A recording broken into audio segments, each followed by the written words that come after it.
ஞானானந்தமயம் தேவம் நிர்மலஸ்படிகாகிருதிம் ஆதாரம் சர்வ வித்யானாம் ஹயக்ரீவம் பாஸ்மகே. நேயர்கள் அனைவருக்கும் அஸ்ட்ரோ KS ஐயங்காரின் பணிவான நமஸ்காரங்கள். மாத பலன். குரோதி வருஷம் மாசி மாதம், அதாவது 13/2/2025 14/3/2025 வரலும் உண்டான காலகட்டத்தில் மேஷம் முதல் மீனம் வரை என்னென்ன பலன்கள் அப்படின்றத இந்த குரோதி வருஷம் மாசி மாதம் பார்க்கலாம். இப்போ இந்த மாத பலனில் முதல்ல நம்ம இந்த மாதத்தினுடைய கோள் சாரம் என்ன அப்படின்றத பார்ப்போம். இந்த மாதத்தில் வரக்கூடிய விசேஷ நாட்கள் என்ன அப்படின்றத பார்ப்போம். அதற்கு பிறகு மாதத்தினுடைய ஒரு ராசிக்கான பலன் என்னன்றதை பார்க்கலாம். இந்த மாதத்தினுடைய கோள் சாரம் அப்படின்னு எடுத்தோமேயானால், ரிஷபராசியில் குரு வக்ர நிவர்த்தி ஆயிடுறார். இந்த மாதம் அதாவது தை 29ஆம் தேதி வக்ர நிவர்த்தி ஆயிடுறார். அதுவும் தனியாக ஒரு வீடியோ போட்டிருக்கேன், பாருங்கள். 29ஆம் தேதி தை மாதம் வக்ர நிவர்த்தி ஆனதுனால குரு 2ஆம் இடத்துல இருக்கார், அதாவது ரிஷபத்தில். மிதுனத்தில் செவ்வாய் வக்ரம், கன்னியில் கேது, கும்பத்தில் சனி, சூரியன் மற்றும் புதன், மீனத்தில் சுக்கிரனும் ராகுவும். இந்த மாதத்தில் பார்த்தாலேயானால் மாற்றங்கள் என்னென்ன வருது அப்படின்னு பார்க்கும்பொழுது, செவ்வாய் வக்ர நிவர்த்தி அடைகிறார். எப்போ அப்படின்னா, இந்த மாதம் பிறந்து ஒரு 10 நாள்லேயே, அதாவது 21/2/2025 அன்றைக்கே செவ்வாய் வக்ர நிவர்த்தி. ஆனால் மிதுனத்தில் இருக்கார். இதை தவிர பார்த்தாலேயானால் புதன் இந்த மாதம் கும்பத்திலிருந்து மீனத்துக்கு போகிறார். அது 26/2/2025 அன்னைக்கு. அதற்கு பிறகு பார்த்தாலேயானால் 4/3/2025 அன்னைக்கு சுக்கிரன் வக்ரகதி அடைகிறார் மீனத்திலேயே. புதன் 9ஆம் தேதி அன்னைக்கு 9/3/2025 அன்னைக்கு வக்ரகதி அடைகிறார், அதுவும் மீனத்தில். இப்போது இந்த மாதத்தினுடைய கோள்சாரம் இது. பொதுவாகவே நம்ம மாத கிரகங்கள்னு சொல்லக்கூடியது சூரியன், செவ்வாய், புதன் மற்றும் சுக்கிரன், இந்த 4 கிரகங்களுடைய மாற்றத்தை வச்சு பேசுவோம். அதுவும் நம்ம சௌரமான மாதங்கள் அப்படின்ற ஒரு பட்சத்தை எடுத்து நம்ம பண்ணுறோம். இது சூரியன் ஒரு ராசியிலிருந்து அடுத்த ராசிக்கு செல்லும் பொழுது அதனுடைய மாற்றங்களை வைத்தே, அதனுடைய அந்த சூரியனுடைய மாற்றத்தை வச்சே அந்த மாதத்தினுடைய பெயர், அதாவது கும்ப மாதம் அப்படின்னு பேர் வைக்கிறதுக்கு காரணமே மாசி மாதத்துக்கு கும்பத்தில் சூரியன் போகிறதுனால தான். அதனால் மிச்சவாழ்லாம் பார்த்தோம்னா இது நம்ம தமிழ்நாட்டில், குஜராத்து இந்த மாதிரியான இடத்துலலாம் கடைபிடிக்கப்படுறது. மிச்சதெல்லாம் சந்திரமான மாதங்கள்ன்றதை வச்சு பண்ணுறான். சந்திரமான மாதங்கள்னு சொல்லும்பொழுது பார்த்தாலேயானால் அமாவாசைக்கு அடுத்த நாளோ பௌர்ணமிக்கு அடுத்த நாளோ உண்டான நாட்களை மாதத்தின் முதல் நாளாக கொண்டு அவர்கள் சந்திரமான மாதம் அப்படின்ற விஷயத்தை செய்கிறார். சரி, இந்த மாதத்தில் வரக்கூடிய விசேஷ நாட்கள் அப்படின்னு பார்த்தாலேயானால், அதாவது 25/2/2025 அன்றைக்கி பார்த்தோம்னா காஞ்சி விஜயேந்திர சரஸ்வதி ஜெயந்தி நடக்கிறது. காஞ்சியில் விஜயேந்திர சரஸ்வதி சுவாமிகள் அவருடைய ஜெயந்தி. 26ஆம் தேதி அன்னைக்கு 26/2/2025 அன்னைக்கு மகா சிவராத்திரி, அதாவது பிரதோஷ காலம். மகா சிவராத்திரி மிகப்பெரிய ஏற்றம். ஏன்னா பிரதோஷ காலத்தில் சேவிக்கிறது அப்படின்றது ரொம்ப விசேஷம். அதாவது 13ஆம் நாள் அமாவாசைக்கும் பௌர்ணமிக்கும் 13ஆம் நாள் பிரதோஷ காலம்னு சொல்கிறது.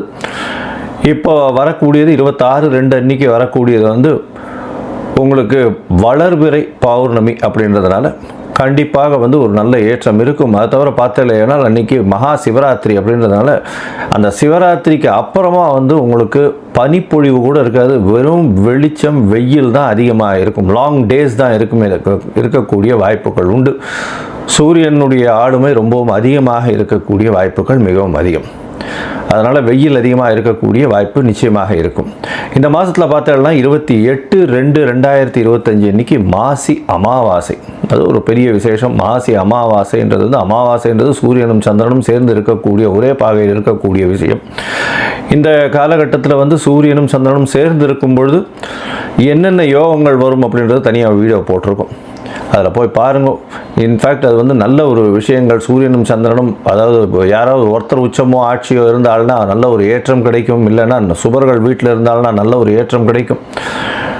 இந்த மாசி அமாவாசை நல்ல ஒரு ஏற்றம் கிடைக்கக்கூடிய நாள். அதற்கு பிறகு பார்த்தோம்னா 12 3/2025 அன்னைக்கு மாசி மகம், அது வந்து பௌர்ணமியை சேர்ந்து வரும். மாசி மகம் ஏன்னா சூரியனுக்கும் சந்திரனுக்கும் கிட்டத்தட்ட 180 டிகிரி, அதாவது சூரியன் கும்பத்திலையும் சந்திரன் வந்து சிம்ம ராசியிலையும் இருக்கக்கூடிய காலகட்டம். பௌர்ணமி வெளிச்சம் வந்து ஒரு பெரிய அட்வான்டேஜ் என்னென்னா, இதில் பிறந்தாள்னா ராஜா போல அவர்களுடைய வாழ்வு அமையும். ராஜாளும் இது அவர்களுக்கு கிட்டும். இதில் என்ன விசேஷம் அப்படின்னா, சூரியனுக்கும் கார்த்தாலேருந்து சாயந்தரம் வரலும் உங்களுக்கு வெளிச்சம் இருக்கும். சந்திரனும் பௌர்ணமி சந்திரனாக இருக்கிறதுனால இரவு முழுவதும் வெளிச்சமாக இருக்கும். ஸோ ரிலேட்டிவ்லி பார்த்தோம்னா என்டையர் டே அண்ட் நைட் ரெண்டுமே ரொம்ப வெளிச்சத்தில் இருக்கக்கூடிய காலகட்டம். அதனால தான் வெளிச்சம் அதிகமாக இருக்கக்கூடிய காலங்கள், அதுவும் வந்து பௌர்ணமி காலங்கள்னும் பொழுது ரொம்பவும் ஏற்றம் இருக்கக்கூடிய வாய்ப்புகள் உண்டு. இந்த மாசி மகம், அதாவது பௌர்ணமி காலகட்டத்தில் பிறக்கக்கூடிய எல்லா குழந்தைகளுக்கும் பெரிய ஆளுமை இருக்கக்கூடிய வாய்ப்பு உண்டு. இதை பற்றியும் வந்து நிறைய சொல்லியிருக்கோம் இந்த என்னுடைய யூடியூப் சேனலில் நிறைய சொல்லியிருக்கேன். இதற்கு பிறகு பார்த்தேனால் இந்த 14/3/2025 அன்னைக்கு காரடையான் நோன்பு, இது வந்து ரொம்பவும் விசேஷமான காலகட்டம். காரடையான் நோன்பு அப்படின்னு சொல்லக்கூடியது வந்து மாசியும் பங்குனியும் கூடுறது அப்படின்னுவா. அதாவது கார் அப்படின்னா வந்து கருப்பு நிறம், இருண்ட இடம், யமலோகம் இதெல்லாம் குறிக்கக்கூடியது இந்த கார் அப்படின்றது. அடையான் அப்படின்னு, கார் அடையான்றது, அடையான்னா அடைய மாட்டான் அப்படின்னு சொல்லக்கூடியது. அதாவது பெண்கள் வந்து தன்னுடைய கணவருக்குன்னு, அதாவது திருமணமான பெண்கள் தன்னுடைய கணவருக்குன்னு விரதம் இருந்து செய்யக்கூடிய ஒரு பெரிய விஷயம் இது. இந்த காரடையான் நோன்பு நோற்பது பெரிய விஷயம். இதன் மூலியமாக தன்னுடைய கணவருக்கு ஆயுள் விருத்தி ஏற்படக்கூடிய வாய்ப்பும், அவர்களுக்கு வந்து மாங்கல்ய பலம் அதிகரிக்கக்கூடிய வாய்ப்பும் நிச்சயமாக உண்டு. இதனால தான் கார் அடையான் நோன்பு அப்படின்னு பேர். இந்த சாவித்திரியினுடைய கதையை சொல்வா, சத்யவான் சாவித்திரியினுடைய கதையை சொல்வா. அவர் வந்து சத்யவானுடைய உயிரை மீட்டு கொண்டு வந்தவள் அப்படின்றதுனால அந்த காரடையான் நோன்பு மிகவும் விசேஷமாக சொல்லப்படுகிறது. பங்குனி மாதத்தின் முதல் நாள் அன்னைக்கு பண்ணுறது. அதனால் பங்குனி பிறந்த உடனே அதை பண்ணுவாள். நார்மலி பார்த்தாலேனால் அந்த காரடையான் நோன்பு டைம் வந்து சாயந்தரம் 5:30லேருந்து 6:30 வரும். அந்த டைம் வந்து நான் தனியாக போடுறேன் உங்களுக்கு. இதை தவிர பார்த்தோம்னா நார்த் இந்தியாவிலலாம் ஹோலி பண்டிகைன்றது விசேஷமாக கொண்டாடுவோம். ஹோலி பண்டிகைன்றது வந்து இப்போ ஒரு அதாவது பெண்கள் வந்து தன்னுடைய தமையன் தம்பி, அதாவது பிரதர்ஸ் எல்லாருக்குமே, தம்பி அண்ணன்களுக்கு வந்து கயிறு கட்டி அவர்களிடம் சேவிச்சுட்டு அவர்கள்கிட்ட வந்து பைசா வாங்கிட்டு அவர்கள்ட்ட ஆசீர்வாதம் வாங்கிக்கிறதும், அவர்களுக்காக வந்து ரொம்ப வேண்டிக்கிறதும், அவர்களுடைய உடல்நிலை நல்லபடியாக இருக்கணும் வேண்டிக்கிறதும் அவர்களுக்கு பெரிய மகிழ்ச்சியை கொடுக்கும். ஆண்கள் பெண்களை வந்து தன்னுடைய என்ன சொல்கிறது சகோதரிகளாக பாவிக்கக்கூடிய ஒரு பெரிய ஒரு பண்டிகை இது வந்து ஹோலி பண்டிகையாக கருதப்படுகிறது. இது வந்து நார்த் இந்தியாவில் ரொம்ப ஃபெமிலியர், மிகவும் அந்த கலர்ஃபுல் ஃபெஸ்டிவலாக இருக்கும், ரொம்ப ஏற்றத்தோடு இருக்கக்கூடிய காலகட்டம். சரி, இந்த மாதம் மேஷம் முதல் மீனம் வரை எப்படி இருக்குது மாசி மாதம் அப்படின்றத பார்ப்போம். அதற்கு முன்னாடி என்னுடைய மொபைல் நம்பர் கீழே ஸ்டாலிங்கில் போயிட்டு இருக்கோம். உங்களுக்கு அஸ்ட்ராலஜிக்கல் கன்சல்ட் தேவைப்பட்டதுன்னா நீங்கள் எனக்கு ஃபோன் பண்ணுங்க. உங்களுடைய date, time, place of birth, உங்களுடைய பெயர், தாய் தந்தையர் பெயர் எனக்கு அனுப்புங்க. முதல்ல உங்களுடைய ஜாதகத்தை போட்டுட்டு அதில் வந்து உங்களுடைய நட்சத்திரத்தில் பாத சந்தி இருக்கா, நட்சத்திர சந்தி இருக்கா, அதை தவிர லக்ன சந்தி இருக்கா, லக்ன பாத சந்தி இருக்கா, இதெல்லாம் பார்த்துட்டு, ஏன்னா பொதுவாகவே இந்த சந்தி இருக்கும் பொழுது பார்த்தாலேனால் அவளுக்கு எந்த ராசின்னே தெரியாது. அதனால் மிருகசீரிஷ நட்சத்திரம் நினச்சிட்டுருப்பா, அவள் வந்து ரிஷப ராசி நினச்சிட்டுருப்பா, மிதுன ராசியாக இருக்கும். இந்த காலகட்டத்தை பார்த்துட்டு உங்களுக்கு சொல்கிறேன். எனக்கு வரக்கூடிய ஜாதகத்தில் பார்த்தா பாதி பேருக்கு அவள் வந்து மிருகசீரிஷம் 1ஆம் பாதம் 2ஆம் பாதம் அப்படின்னு நினச்சிட்டு இருப்பா. ஆனால் அவள் வந்து பார்த்தா 3-4 பாதத்தில் இருப்பாள். அதனால் வந்து ரிஷபராசி நினச்சிட்டு இருப்பா, மிதுன ராசியாக இருக்கும். அதே மாதிரி துலா ராசி நினச்சிட்டு இருப்பா, அவள் விருச்சிக ராசியாக இருக்கும். அந்த மாதிரி வந்து பாத சந்திகள் வந்ததே ஆனால் அவர்கள் எந்த ராசியில் இருக்கான்னு தெரியாமையே அவள் வந்து கோவிலில் போய் அர்ச்சனை பண்ணிட்டு இருப்பாள். 40 வயசு 50 வயசு இந்த மாதிரி இருந்துட்டு இருப்பாள்.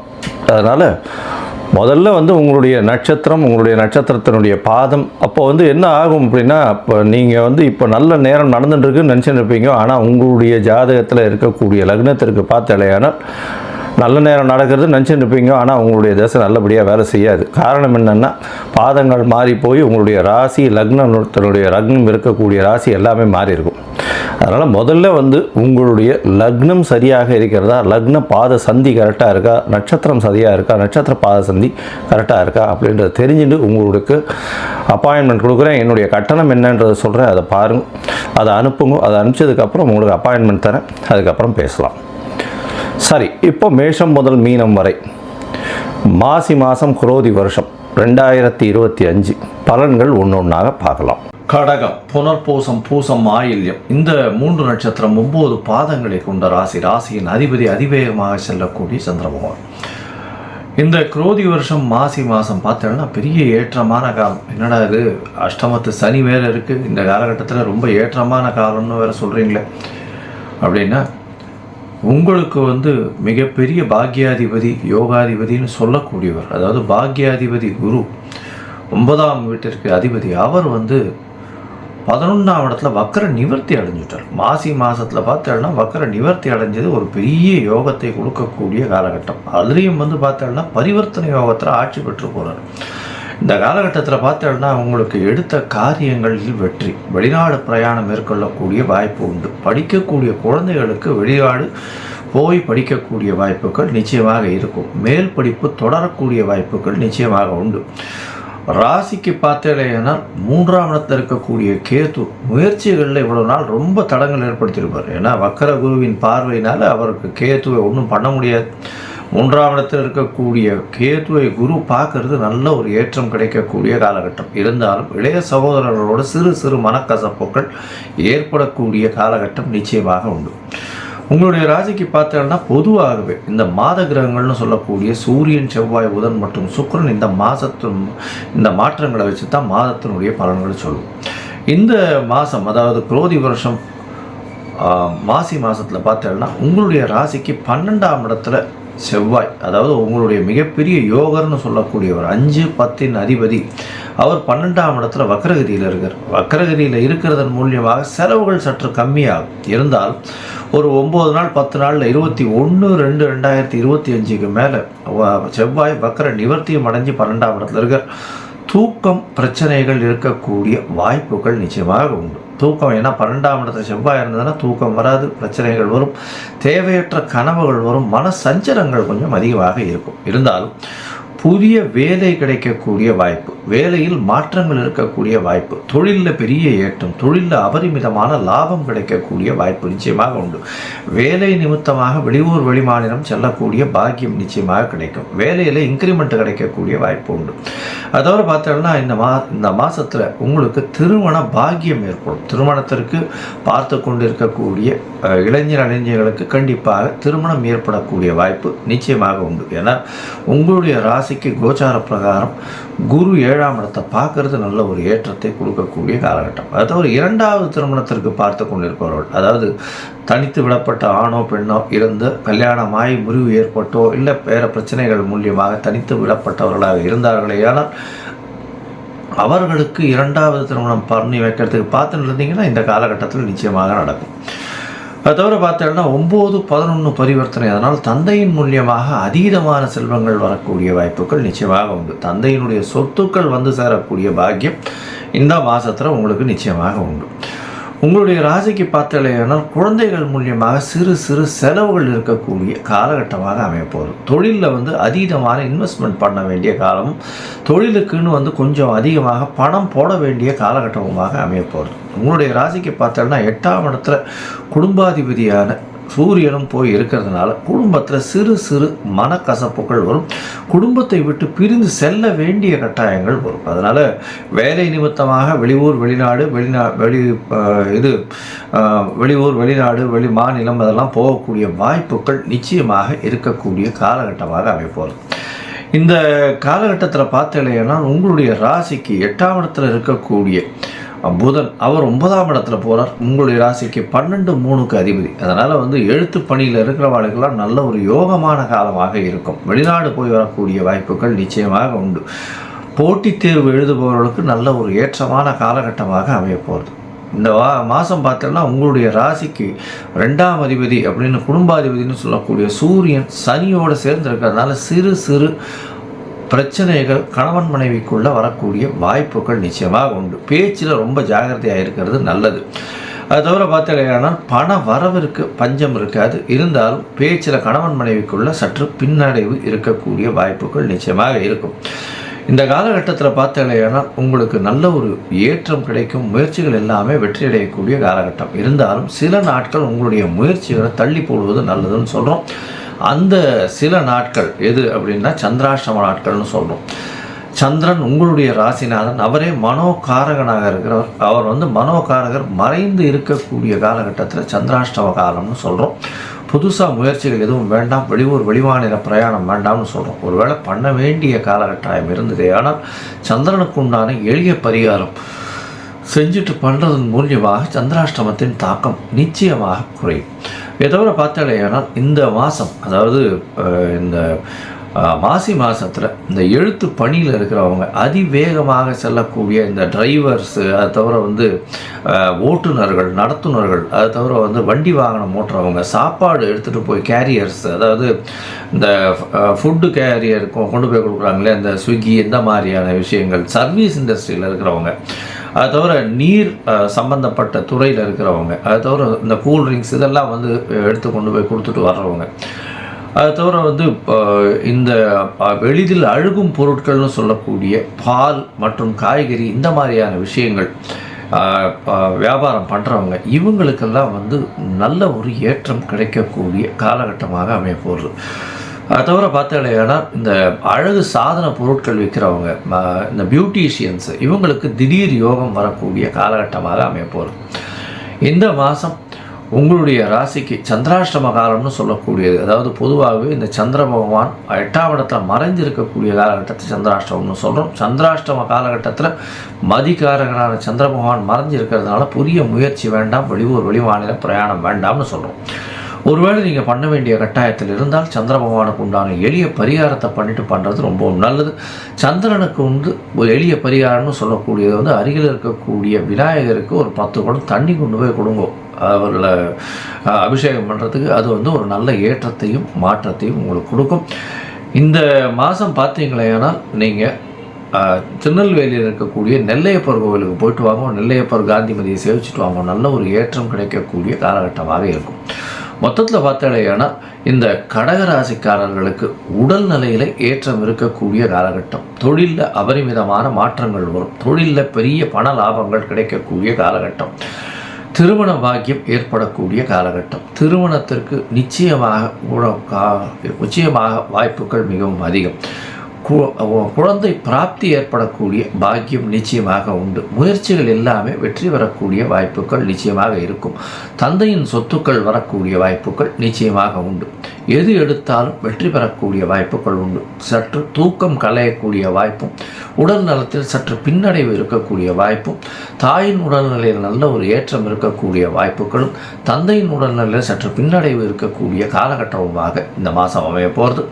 இந்த மாதத்தில் இந்த கடகராசிக்காரர்கள் நல்ல ஒரு ஏற்றமும் புதிய வேலை கிடைத்தும் நல்லபடியாக இருக்கக்கூடிய காலகட்டமாக அமையும்.